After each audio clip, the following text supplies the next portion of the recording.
Every team, every topic, everywhere. This is Believe.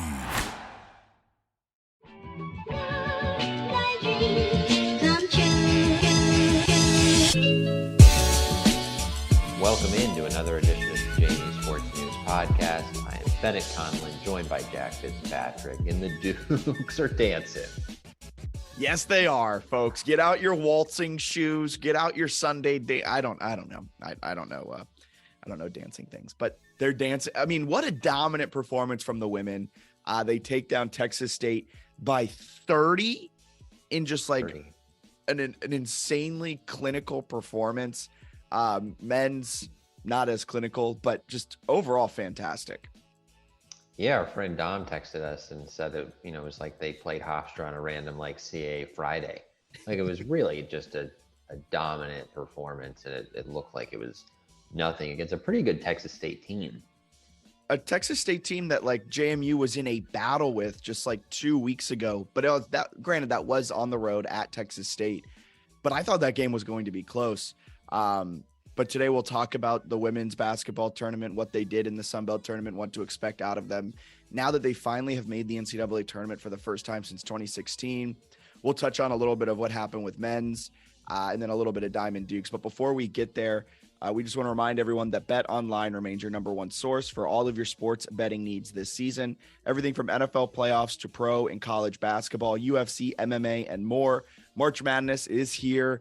The NCAA tournament is right around the corner. So when you sign up with Bet Online, you'll get a 50% welcome bonus to bet on all things NCAA tournament. You'll always find the latest odds, team matchup info, player news, and game trends at Bet Online. With live betting options, free contests, and live scores for almost any sport or game imaginable. Bet Online is truly the fastest and easiest way to bet on all of your favorite leagues and events. Head to betonline.ag today to use your mobile device to join and receive your 50% welcome bonus with your first deposit. Make sure you use promo code BELIEVE, that's promo code BLEAV, to receive that 50% welcome bonus. Bet Online, where the game starts. Hell yeah. And visit our friends at Three Notched. We love those guys. That was a great ad read. If you're in Harrisonburg, check out that tap room. We were in Charlottesville while I drove through, picked up some, was it Emperor of Clouds? You picked up Emperor and King of Clouds. Those were consumed men's basketball semifinal night. So I appreciate you bringing them by. Hell yeah. Fantastic time as always when you came into Charlotte to party it up. We couldn't make our way down. Yeah. Party it up at the Exchange. We couldn't make our way down to Pensacola because both Bennett and I did not realize that Pensacola is way out of the way.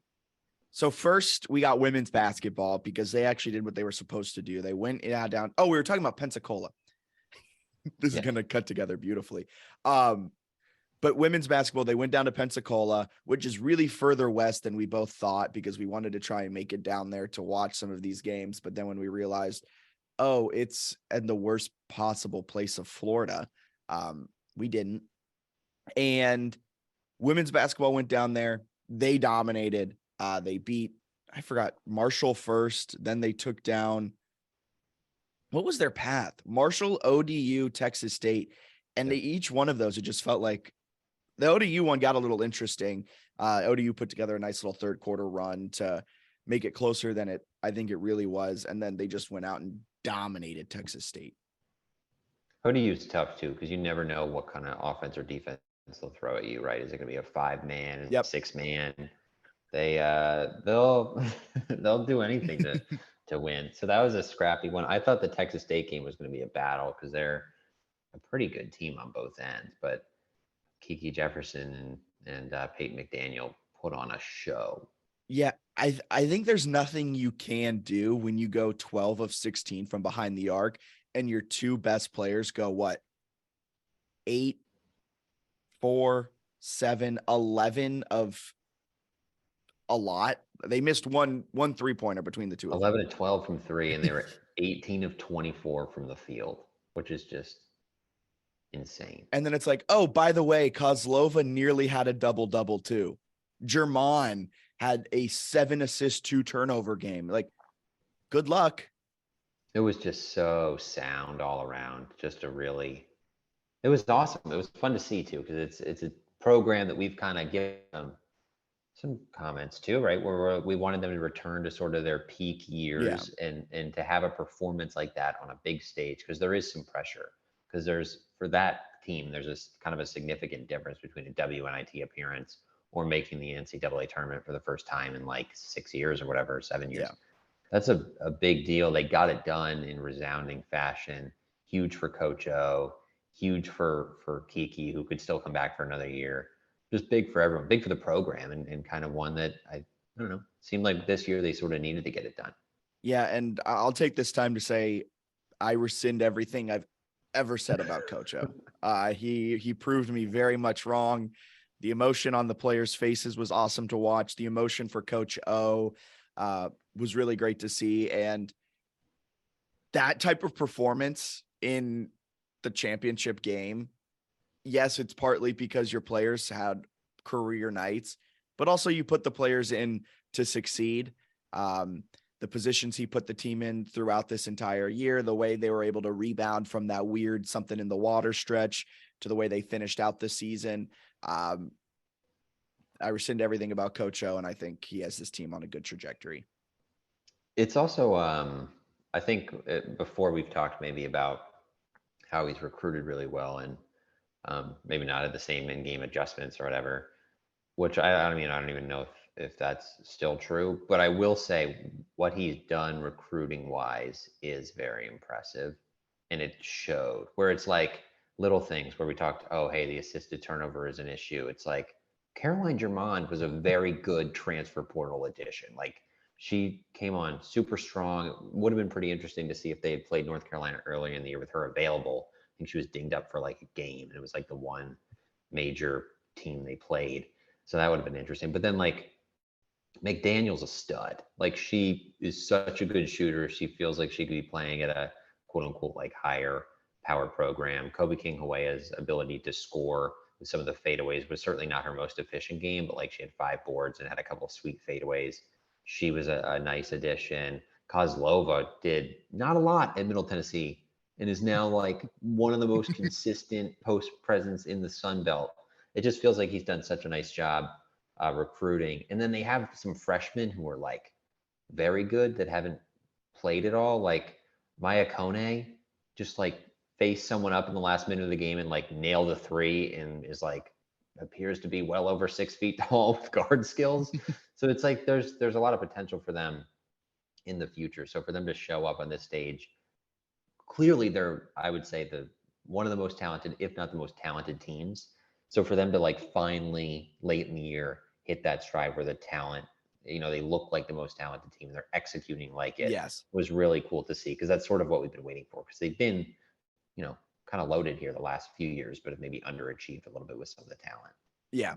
I mean, we always talk about the COVID year and how that would have been a Sweet 16 team. But even before that, with Precious Hall and Kamaya, and then Kamaya and Lexi, and then the injuries happened in the CAA tournament that one year.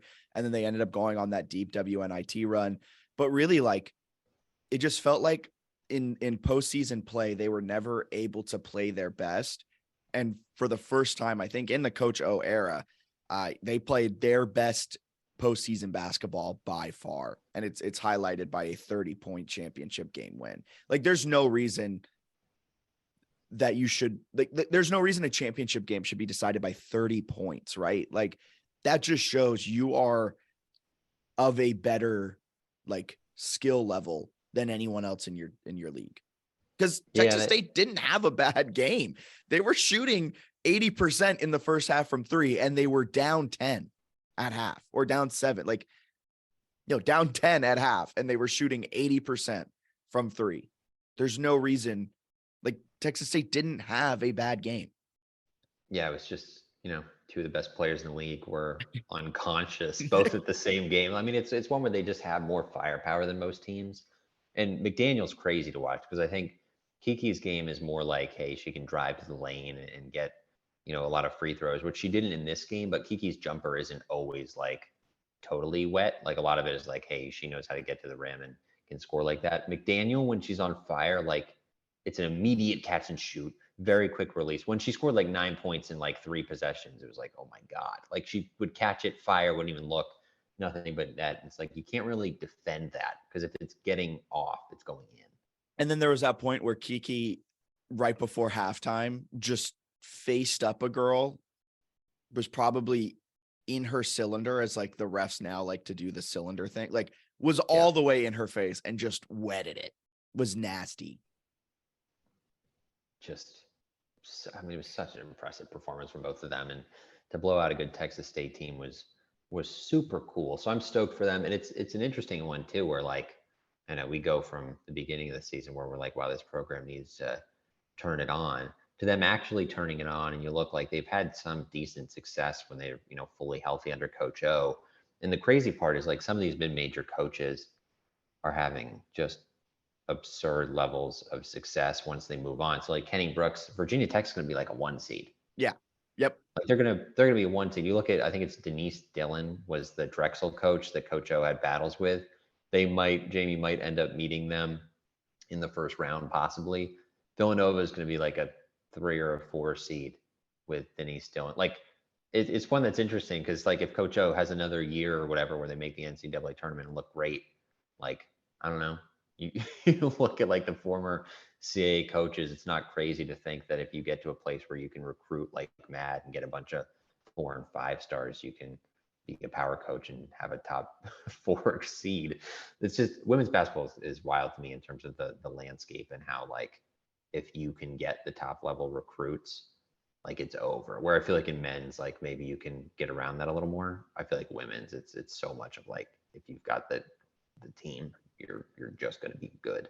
Yeah, and to like kind of take it out, like you have Aaliyah Boston at South Carolina, clearly one of the best players in the league, and South Carolina is unbeatable. And she's not even like the leading scorer on the team, right? But her presence causes so many issues. Caitlin Clark at Iowa. I mean, Iowa's number 2 in the country right now. They're a consistent like top 25 program, but then you add in Caitlin Clark, and all of a sudden they are competing with South Carolina to be the best team in the nation. Like it is all about that recruit. And with JMU, they've had an insane run. It just seems like they always have that great recruit, from Precious to Kamaya to Kiki, and before Precious, Gwathmey, Don Evan. And we always bring up these names, but it just seems like it's been a rotating door of big time recruits. And it's a big reason why JMU was at the top of the CAA for almost the entire time they were in the CAA. And it's why they're going to be at the top of the Sun Belt for years to come. Yeah, and it's one you're starting to see kind of more upsets in the women's game, which I think is good. Like last year, there were some double-digit seeds and stuff like that did some good stuff. Where it's historically, that's been way more common in the men's game. Yeah, I think some of that was probably just overall talent, but it's one that you can see like now that some of the mid majors are also getting these elite level players. Like there were times where Kiki and Peyton McDaniel were doing things that like Texas State, you can't game plan it. Like if she catches it from beyond the 3-point line with like a little bit of space and goes 7 for 7 from 3. Yeah. Like there's nothing you can do to stop that. And I think that's what's so exciting about, next year and years beyond as JMU continues to recruit at a high level, is like mid-majors aren't going to have an answer if your players are just a lot better, which like you mentioned, we've kind of seen over the years at JMU. It's just insane that Kiki, and it was bound to happen this season. Fantastic that it waited until the last podcast where we're talking about women, or the second to last podcast. Kiki and Peyton combined to score more than Texas State. Like, I was going to say something really stupid. If you're doing that, you can't win the game, which like, no, duh. You can't win the game if you're being outscored, but like, that's insane to me that they just put the team on their back. And that Kozlova is also 1 rebound away from a double-double. And Germán has 7 assists. Like, this seems good. Now let's segue into the NCAA tournament. Are they good enough to win an NCAA tournament game? I think that's the question that's interesting. And I won't rule it out. Like I've said all year that like I think they could maybe win a game. But I think the one thing that I would caution some fans is like that's probably the best game they played all year. Like that has not been what they've done all year. It hasn't been. But I think maybe almost like to their credit, they've shown up in a lot of games against competitive teams and not had their best and found ways to win by like 5, which I think is like super valuable, long-term, short-term, whatever. Like shows a winning team. They just found ways to win games. Where I know at times we talked about the men's team being like unlucky. Some of it is they just made bad decisions down the stretch of games and would lose by a couple points because they were taking like hero ball shots. Where the women's team like found ways to get stops, got it to Kiki or whoever, and made the clutch baskets to win close games. But people were, I don't know, people on Twitter were getting so excited. They're like, if we play like this, we could win an NCAA tournament game. It's like, yeah, if Peyton McDaniel and Kiki Jefferson go 11 of 12 from three, they'll probably be in a game against a 4 seed. But like, that's not a sustainable model. So I don't know if they show up and have their average game if they're competitive. Yeah. I also will say, I think the announcers were a little feeding into that, like, because the announcers throughout the game were like, if they play like this, they can go on a deep run. And it's just like what you said. Yeah. If they all have career best days, yeah, of course they can go on a run. Any team could go on a run if their best players have their best games of their entire careers for a stretch of 3 games. Yeah, of course they're making it to the Elite Eight, but that's not what's happening. Now, if they're a 12 seed taking on a 5, and you mentioned this in the article that's on JMU Sports News, I think they have a potential to win a game. Maybe they can put it together and have a good weekend and win 2 games. But if they're taking on a 4 at a home site, that's where things get really interesting. If it's a neutral venue against a 5 seed and maybe you get a weaker 5 seed, which probably wouldn't be the case because they'd probably be with the worst 12 seed if they got to the 12 line. So they would take on the best 5 seed. But at a neutral venue, anything can happen. You see that with a 30-point drubbing of Texas State. But yeah, if they get a 4 seed and they're taking on not Virginia Tech, Shane Metlin is in my head with how he said it's potential that Virginia Tech will be facing off against JMU. Which immediately went the other way because Tech's going to be a 1 and JMU played so well that they're going to get like a 12 or a 13. So it's not very close to. No, but if they're taking on a 4 seed on the road, it's going to be really tough. Yeah, I mean that's hard, and that's I kind of like how they set it up with women's basketball. I mean it makes sense, I guess, that the men do the neutral sites or whatever. But it's that are kind of near campuses, to be honest with you. But it's cool that they play like on campus sites for these first couple rounds. And so if you're the 1 through 4 seed, your first 2 games would be at home, and then if you're like the 4 and you get upset, they still play at that venue. They're not like then trying to travel to some other campus or anything ridiculous. But it's cool. I think it's fun, but it's also like, yeah, that's pretty hard. And I think on the flip side, if you're, let's say it's a 5-12, and maybe you're the early game, maybe you're the late game, it doesn't matter. I imagine the host site's fans probably like basketball and might go to both games. They would be pulling for the double-digit seed to pull the upset so that they would play the double-digit seed, which in their mind is theoretically an easier game. So like you would have fan support from just like random bystanders if you're the 12 seed, whereas if you're the 13, they're adamantly cheering against you. Like it's a weird dynamic, but it's one that is certainly worth noting. Yeah. So it's going to be a fun time. Selection Sunday is Sunday. What time is it? 8:00 on ESPN. So I guess like 2 hours, hour and a half after the men's one starts. Yeah. So we'll all be filling out our brackets for the men's tournament. Then you turn your attention to the women's tournament. Last time JMU made the NCAA tournament was 2016. They faced off against DePaul in the first round and lost. I believe that was Kenny Brooks's last year at JMU too. Yeah. And then Coach O took over. So JMU hasn't been in this spot for a long, long time, and it's really exciting. So exciting, and probably worth noting too. Like they don't have to win. Like, no. This was their just, expectation. Yeah. This is what we all wanted out of them. We were coming into the season, me more than you, saying like Coach O needs to win the Sun Belt Championship for me, in my mind, to keep his job. But at the end of the day, he wasn't getting fired if he wasn't winning it. But I'm living in my own reality. But this is what we wanted from them, right? We didn't want a deep WNIT run. We wanted a first round exit in the NCAA tournament. And there's a strong chance that's what we get, but there's also a possibility that they win a few games. But that's just icing on top of the cake. I'm really excited to eat this red velvet cake without any icing on it. This is a big one, man. It's a big win, and I'm excited for him. I think it's good for the program. I'm sure it'll help in recruiting to say, hey, we first year in the Sun Belt, won the regular season, won the conference title, and beat the second best team in the league by put a 30 piece on them.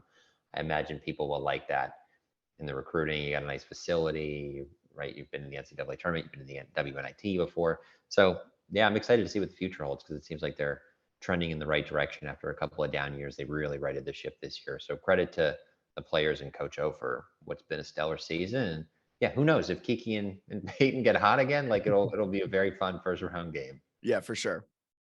Speaking of teams that are trending in the right direction, but maybe not as aggressively, they took a step in the right direction this year, making it to the semifinals of a conference tournament for the first time since 2013.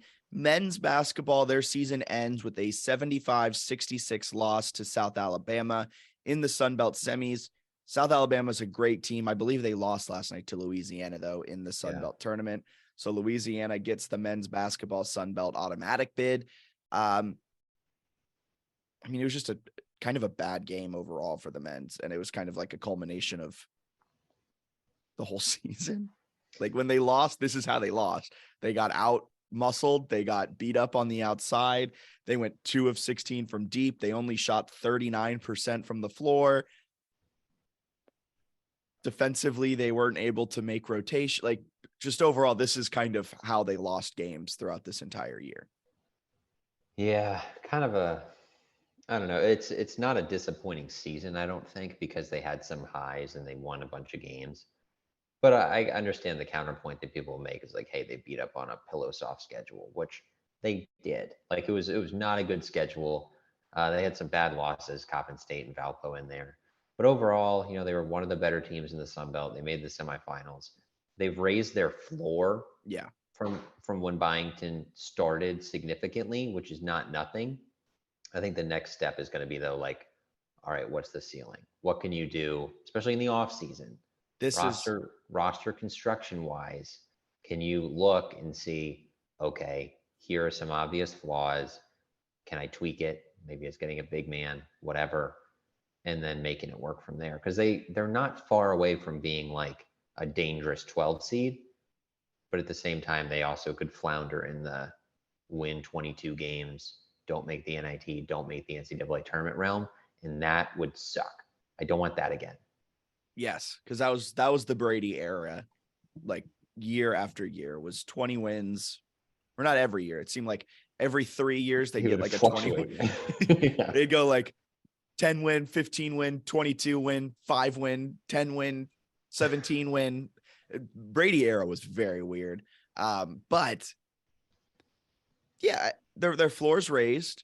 I think their ceiling, you got a lot of work to do in the offseason, but I think they're back to where they were when Brady was fired. And that's bad. Like that looks poor on Jeff Bourne, right? Like you fired Brady because you wanted to take the next step forward. You wanted to grow your men's basketball program. And instead you set them behind quite literally 5 years. And we are now back to the spot where Brady had us. So we're back there. That's the floor now. I think 18 plus wins should be the expectation year in and year out for JMU men's basketball. With all that being said, this game was lost in the offseason. This game was lost because JMU didn't get a big in the offseason.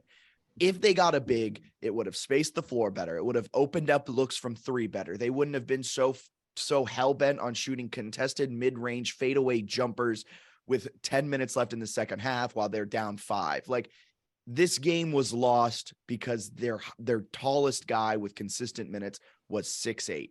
This game was lost because Mezzi Offerham had to play the 5 when he's more of a 3-4. This game was lost because Alonzo Sule is a fantastic 4 in the Sun Belt, but he was forced to play the 5, and he just can't match up physically with a 7-foot Kevin Samuels Sun Belt Defensive Player of the Year. This game was lost in the offseason. So that makes this offseason very important that they get some recruits. Roberson, let's hope he has a good kind of maturation after a full year in the program. Hopefully he doesn't transfer. He has a good offseason of work, and they also bring in a transfer or two that might be like, I don't know, 6'9" to 6'12". And by 6'12", I clearly mean 7 foot.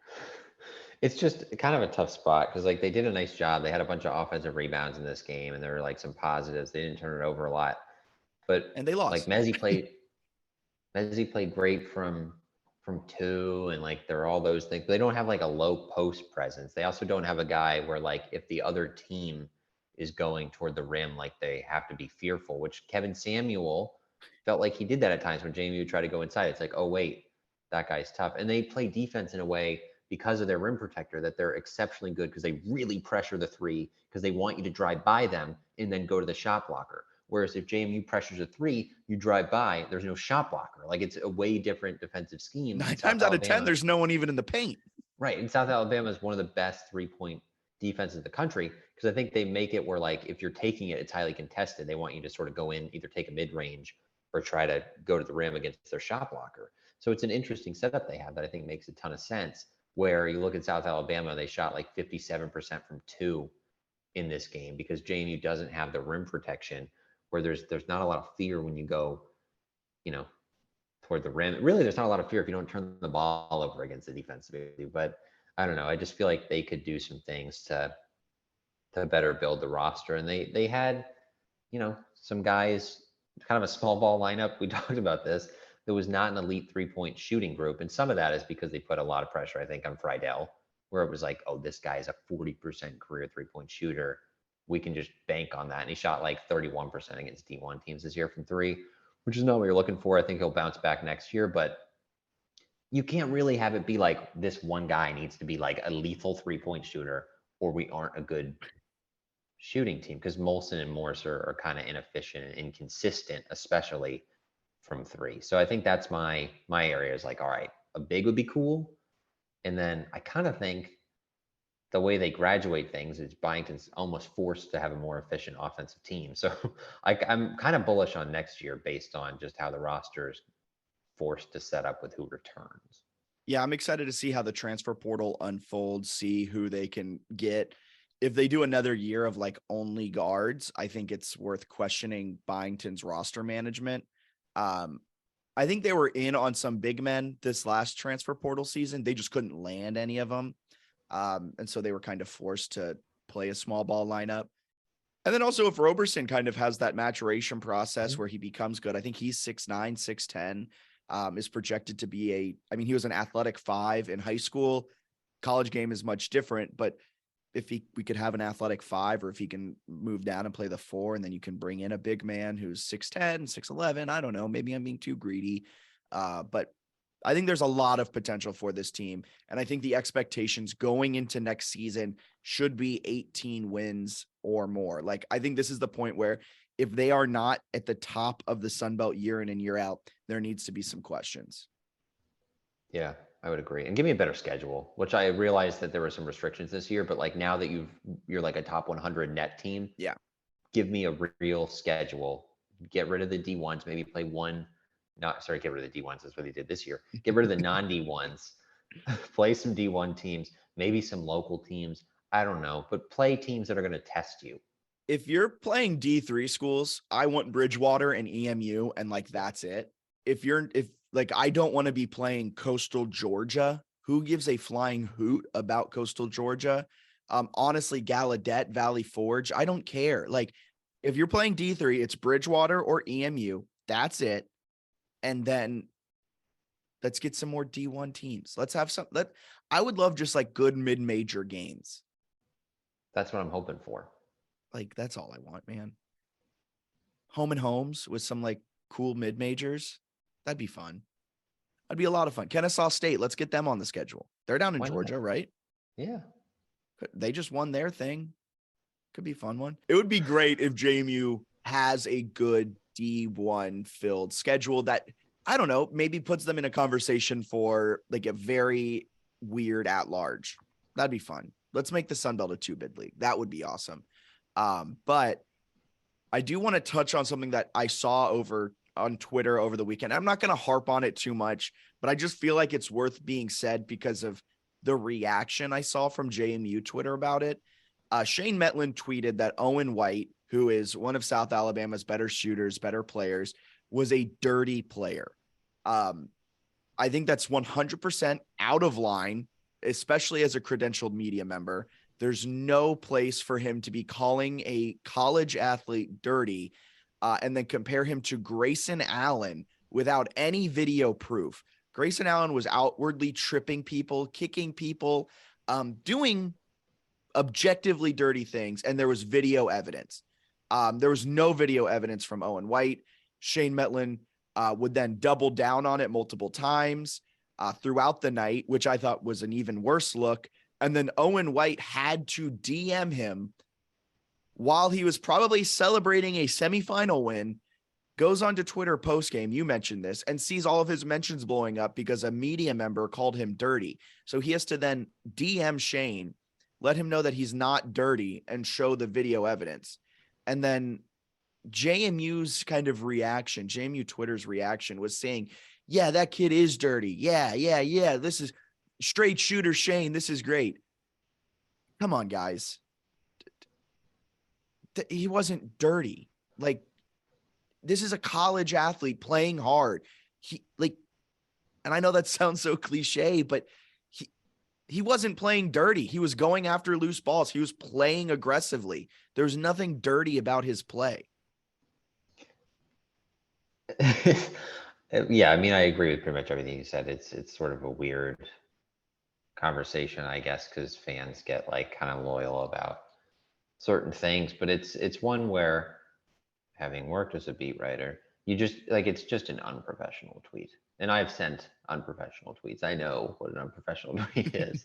That it fell under that. And then I think it was kind of frustrating from my end. I appreciate the apology that he sent. But there were JMU fans who were like, most journalists wouldn't take the time to apologize. Most journalists wouldn't have called him a dirty player originally. Like, it was just a shitty tweet originally.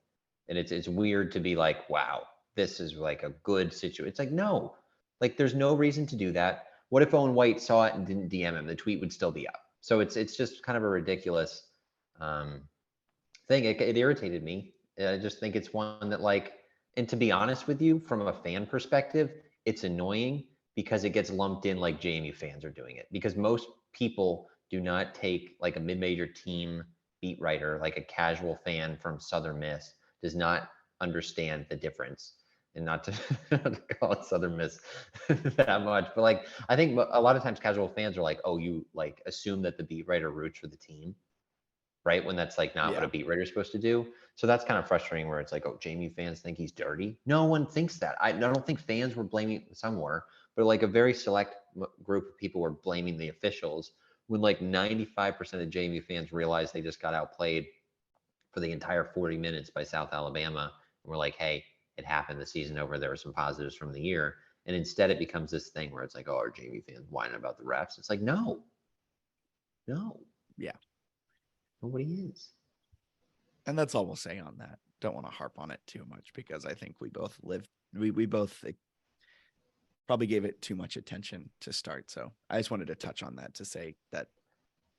I think that was a good explanation on your end. I know I just said I'm done with it. It's also weird because you have Noah Friedel on your team, who like has been outward about his experience in college basketball. Took a year off to work on his mental health, which is an awesome thing. It's just weird to then have like the beat writer of the team. I don't know if this makes sense, but like you're attacking a college kid, and I don't know. Saying that someone can win an award for the Sun Belt's dirtiest player as an offhand tweet might feel like nothing, but when you're the 22-year-old kid who reads it and has somebody like with a blue check who's credentialed, it comes across a lot differently. And I think it's like a very serious accusation that people are like, oh, it's just a tweet. No, it's not. Like, if you read that as the athlete, it's not just a tweet. It's them like attacking. When you say someone's a dirty player, it's not even like their game. It's like a personal thing where it's like they don't play the game the right way, which I think is not cool unless you have like very specific video evidence personally. Yep. So moving on from that to the Diamond, we'll start with baseball, then hit softball real quick. JMU baseball, I don't know what happened this weekend, man. They lost the series to UMass Lowell. Bro, what are we doing here? Like, this is a lineup that can hit. Like, they have put up double digits 1, 2, 3, 4, 5 times this season. They've put up 7 twice, and they've put up 9 once. This is a team that has like dudes in the lineup. They got bats. I don't know what was off this weekend against UMass Lowell. They won the first game on Saturday of the doubleheader 11-5. And then they lost 5-1 in the doubleheader, which, okay, doubleheaders are hard to win both games of. That's a known thing in college baseball, kind of like a midweek. Weird things happen in doubleheaders.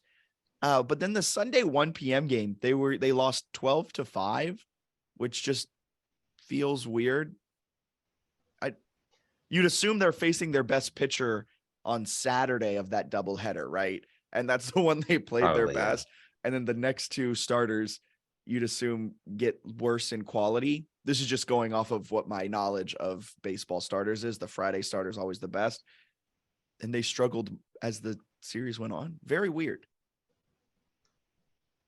Yeah, it's I don't know. It's just so frustrating because we talked about like you've got this great opportunity. UMass Lowell hasn't even won a game yet this Yeah, year. this was UMass Lowell's first and second win of the season. And then they go out and just sort of you lose the series. I mean, it's one thing to like, not get the sweep. It's another thing to lose the series to a team that played South Carolina to start its season and lost 20-3, 17-1, and 12-1. Like UMass Lowell is nothing special. So it's kind of the thing we talked about where it's like, hey, like you got to put on your big boy pants and start winning some games, or they're going to make a change. And they very much did not start winning some games. 8-3 sounds a lot better than 6-5. Well, and then the part that's a little frustrating, if I'm not mistaken, South Carolina Upstate, which will be their next series after a couple of midweeks, right? They got VMI and VCU, is good. Yep, like they are. Yeah, they're one of the top teams. I think they're in this. I get the Big South and SoCon mixed up all the time. They're in one of the two. Big South. So they're one of the top teams in the Big South. And VMI is also not bad. And then VCU is good. Yeah. So this next March 7th to March 15th stretch could be difficult.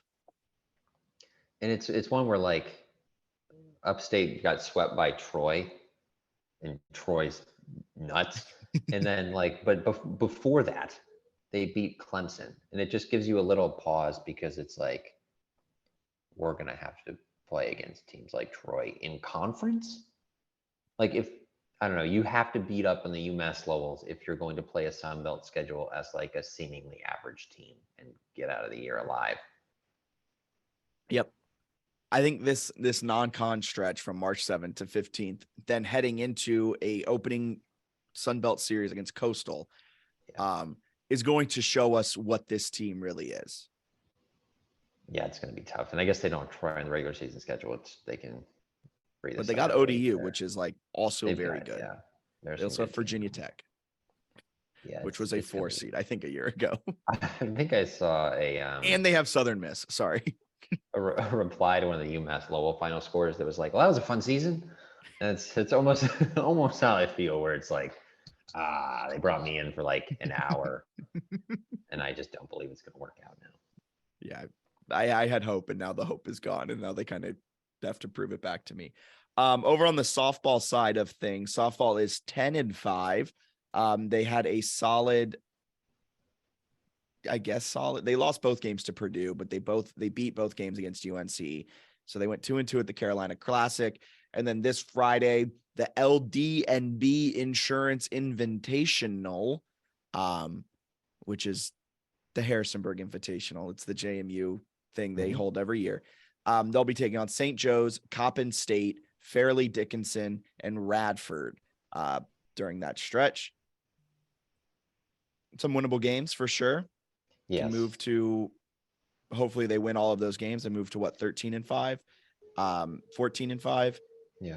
Lissa Humphrey, solid start to the year. I think she just picked up career strikeout. Oh, they just posted the graphic. Big time career strikeout number. But she's 5-2 this season with a 2.03 ERA, 5 complete games, 48 and a third innings pitched, striking out 78, walking just 16. So good start for Alyssa Humphrey. Yeah. I'm interested. I'm interested to see how the rest of the season goes. They've rallied nicely after this slow start. I'm just fascinated by Sunbelt softball. Right now they have the second worst RPI in the Sunbelt. They've been playing some soft teams, to be completely frank with you. The Sunbelt's filthy, man. So I'm interested to see how it plays out. Right. They've got a really winnable weekend here, but then like we're 10 days away from them playing at Coastal Carolina, which is 18-3 and 14-2 at home. So like, so they've lost the majority of their games at home. That's what you're telling me. Yeah, of their 3 losses. Buckle up, because it's about to get really competitive. So I'm just interested to see how they handle that, because it's been a pretty, compared to years past, it's been a lighter non-conference schedule for sure. What a difference that the Sun Belt makes. Remember with the CAA, it was just like, you got to get your games in now, because when you play the CAA, I wonder if that's why their non-con schedule this season is worse than it normally is, because like in the CAA, you're like, well, we need to like bolster our RPI in the first 2 weeks of the year, because facing Elon 3 times in a weekend series isn't going to do anything. Right. And now it's going to get loaded up here in conference play and get a lot tougher. I don't know. I've got my doubts, but I'm excited to see how they compete. Both Diamond Dukes' seasons will be fun. The Sun Belt is going to provide a lot of great action. I get a look at ODU this upcoming weekend. ODU will take on Charlotte. If you're in the Charlotte area, come on over to Robert and Miriam Hayes Stadium, because everyone wants to watch some Charlotte baseball taking on ODU. But I'll get a look at ODU, see how they are, see what they give, and we'll give our scouting report on the Monarchs. Yeah. Hell yeah. Well, anything else you want to add? Quick shout out to lacrosse, which is just motoring down people. Oh, yeah. Yep. They're 5-1, got the home win over Maryland, and they beat the living crap out of Ohio State 16-7 after that one. They're looking like, they got the loss to North Carolina, but they're looking like Final Four-ish kind of team. That loss to North Carolina was like a competitive loss. Yes. I think they could be, they keep playing the way they're playing. They could certainly be in the mix for a little, one of the top contenders for a national title. Let's do it. For Bennett Conlon, I'm Jack Fitzpatrick. You guys have a wonderful rest of your day. See ya.